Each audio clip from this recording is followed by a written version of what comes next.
Hi, I'm Aditya Nair, Managing Director of Aditya Electro Mech Private Limited.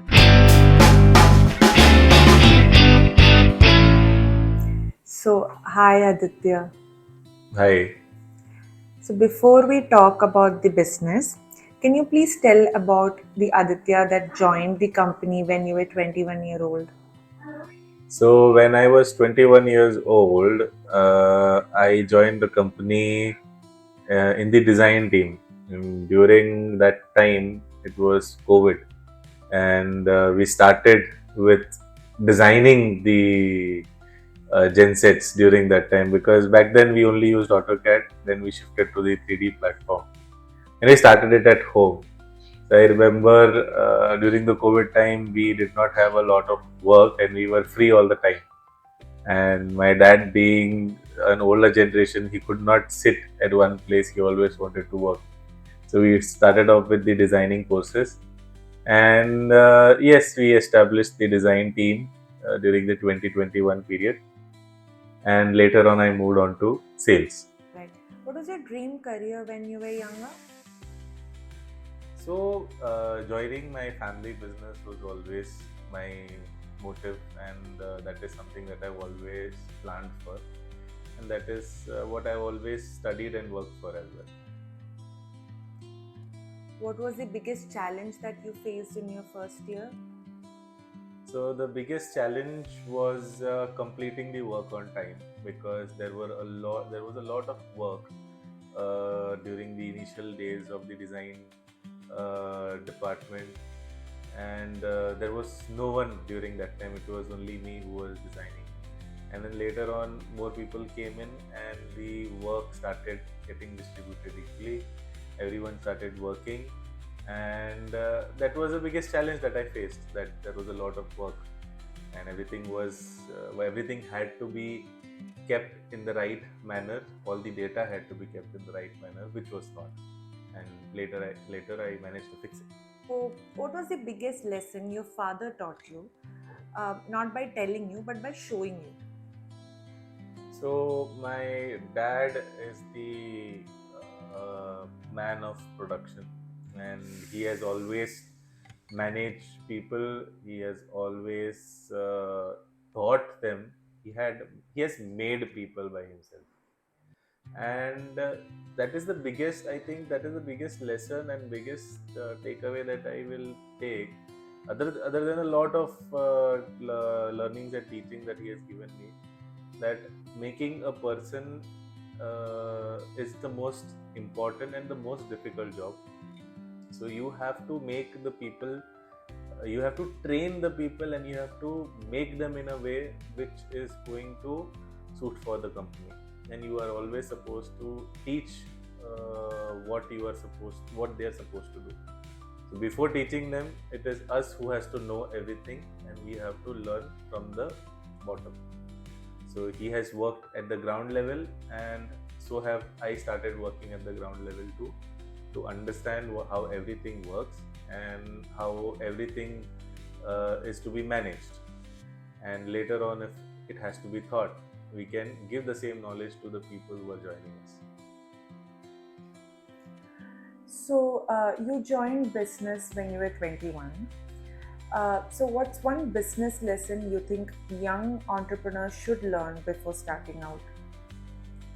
So there are two types of entrepreneurs: ones who will be starting their family business journey, and some of them who will be starting from scratch.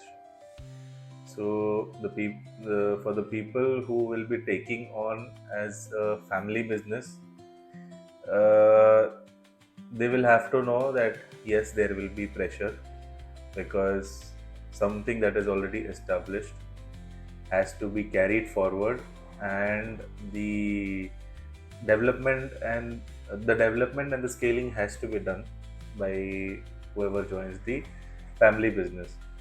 So that part will be a pressure, but at the same time, there will be another problem, which is difference of mindset, because there will be an older generation and there will be a new generation. So the idea and mindset will be different for both.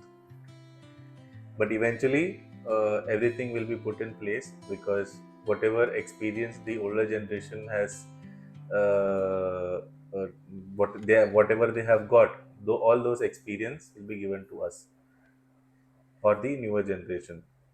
So that is a added value, and you can add value to it as well. For the people who will be starting from scratch, because I have experienced that as well, it will be difficult.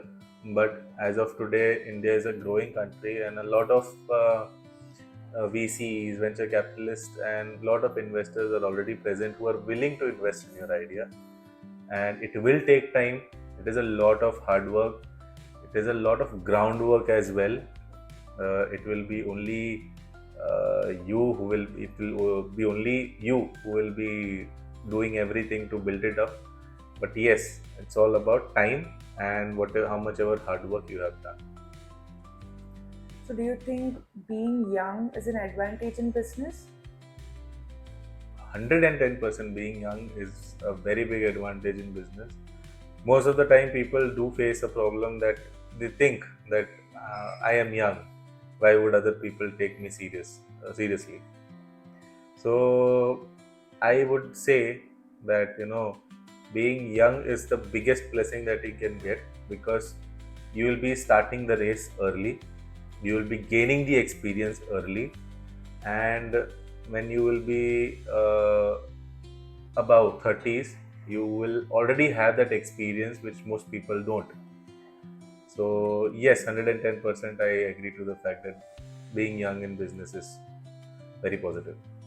Did you ever feel like you're missing out because you were working so young? uh, I never felt that I'm missing out at very, like, in the sense, earlier when I used to see my friends having fun traveling to different places. I also got the opportunity to travel to a lot of places because of business, and that is something I always, but that made me feel. I think that is what made me feel that I have never missed out on anything. You can do your business, you can travel, you can see the world, as well as grow your brand and company along with it.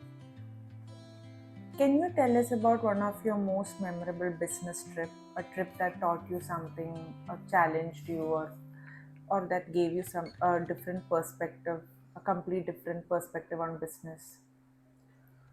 So, uh, in terms of, I think when you ask me about perspective, so I think my last visit to China, I think that was one of the best experiences that I had. Over there, I had gone to purchase a few material for one of the products, and when I went over there, the way the people had grown in technology, in infrastructure, and the way people were, communicating with the entire world over there was very. It was amazing. It was something that I could not think. People are so fast over there. Like, they are so fast that when you think about something, the next day you will find it ready over there. So it was a technological hub. I visited a lot of factories over there, and they had one of the best technologies. The way they were operating huge factories, and the way their government was supporting them for, in terms of land also, to put up factories, the way different provinces were made to support the different kind of industries. So if you go to one of the province, you'll find this industry entirely, this place entirely in only textile, and the other factories around it will be the supporting factories which will be making the different child parts. Similarly, for machineries, there are different places. For vehicle, there are different province. There is a different province. So they have a very good setup, industrial setup over there, like that, and that gave me a very good perspective that this is where we have to move forward, and we have to be quick, and we also have to be fast so that we can grow quickly, we can develop quickly. So today's generation has access to AI, technology, and endless information. Do you think that makes us a better entrepreneur? So AI has its both pros and cons. It has definitely made businesses a lot more easier to run in terms of marketing, in terms of few processes as well. But there is a deficiency of knowledge that people have started to, they are not learning everything now just because AI has come in. I believe that people should not forget the roots. So I know AI is there which can give you the things readily, but the manual way also should be learned, or else later on, when in time of need, when you actually need it, and when AI won't be there to support, that time it will be very difficult to survive. So learn to do the things manually and the way it was being done, even if it was photo editing, video editing, whether if it was to do marketing, make creatives. So do you can do that. Try and do some of it manually as well. So do you think young entrepreneurs today are under more pressure to succeed quickly? Yes, young entrepreneurs are definitely under stress because they will see their friends, they will get a lot of this pressure from the families. So some friends who will be earning better than them, they will feel that they are not earning that much. So sometimes they quit as well. But definitely, any business takes time to give the revert back. So, financially, never think that the business is not giving you back how much ever you're investing in it. It will take time, and we have to wait until it gives. How do you deal with failure, especially when you have invested your time, money, energy, everything into it and it doesn't work? So definitely, when there is some hiccup that comes down the road, I it gives me a hit. It definitely makes me feel bad. But the only thing that you can do is you can learn from it, and you can never stop because it you have to know that there is a high chance that it can happen again, and the only best thing that you can do is to be prepared and to do the right things from your failure. So learn from your failure and push forward, because that is what will teach you to be a better investor. Um, where do you get your knowledge or information from? Is it through people, social media, YouTube, or something else?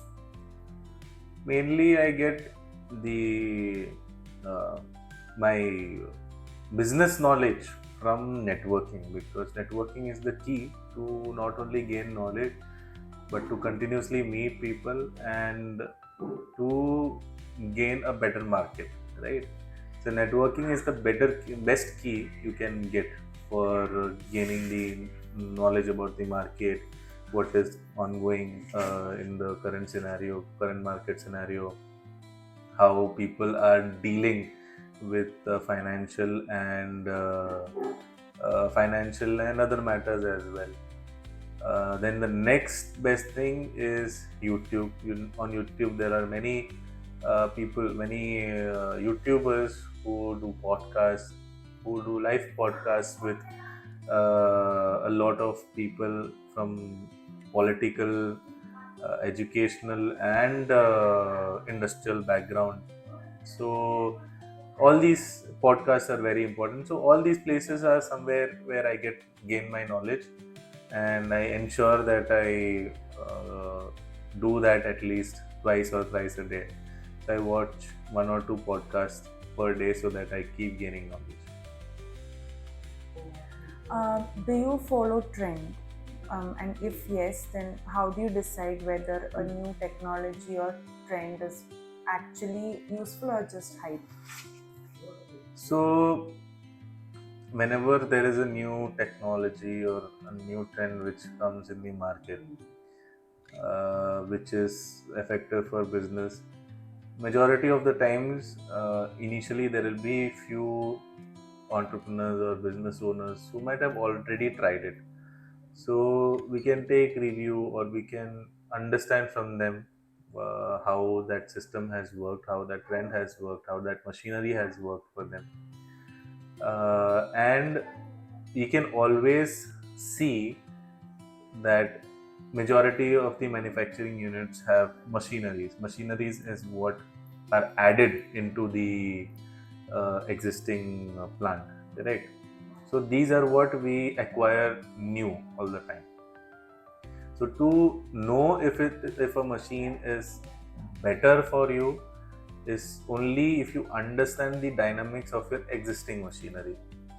If you can get your work output within a particular period of time, then the value addition of this machine should always give you a better work output, which is also helping you generate or save from your revenue. So that's how we keep verifying and we check. So we have to do both technical analysis and as well as market analysis. Since you're part of a family business, how difficult is it to introduce a new idea into business that has already established way of doing things? I'll definitely tell it is difficult because, like I said, there is a difference in mindset. There is a way the company was already functioning, and you should understand that whatever risks had to be taken from the older generation, they have already taken all that risk, and they will be in a position wherein they wouldn't want to take any more risk. As a newer generation, as who is entering into business, you will have the fire in you, and will be starting your career wherein you know that the part of business comes with risk. So you will have a lot of risk taking in you without having the financial or technical knowledge about it as well, but you would just want to take that risk also. So the difference in these two parts, wherein the older generation has already taken all the risk possible, and the newer generation who wants to build their business and want to take the risks which they have thought about, so there will be a problem communicating that. So yes, definitely it will be difficult in that portion. What is the hardest part and the best part about working with family? Hardest part, like I said, difference in mindset because of two different generations. The best part is the experience and the knowledge that they already have, and they have already created a base for you. So you can, there is endless knowledge that you can take from them, and there is always a backbone there for you, wherein you will not have to start from the scratch, and you will not have the burden to pull all the existing systems into on your head. So you will be part of that system, and you will be driving that system, and make sure that the system is unbreakable. And definitely, again, knowledge that you can gain from your parents or your uncle, aunties, whoever are there in business, that is their life's experience, whether it may be a 10-year-old, 20-year-old, 30-year-old business. You'll get those 30 years of information from that person. What are the five qualities you believe every successful businessman should have? I think time management, hard work, uh, then knowledge, like the curiosity to gain knowledge, uh, then listening is one of the best habit that I can say, that you have to keep listening to people, understand them, you have to know better about them. And I think having a gist for technical things, having not just having the fire for learning about technical stuff is also something that every business owner should have, because I think every product has some technicality into it. And finally, since it's Youth Day today, what do you want to tell the youth who's scared to take their first step? So the new generation who is uh, taking their initial step, whether it may be a family run business or whether if it is for a new startup by themselves, don't be scared. Just do it and don't delay it, because the more you think about it, the more you will procrastinate about it. It will always put you into a situation wherein you would not start it. So just start it, and then you will keep finding the answers when you are there on the road. So yes.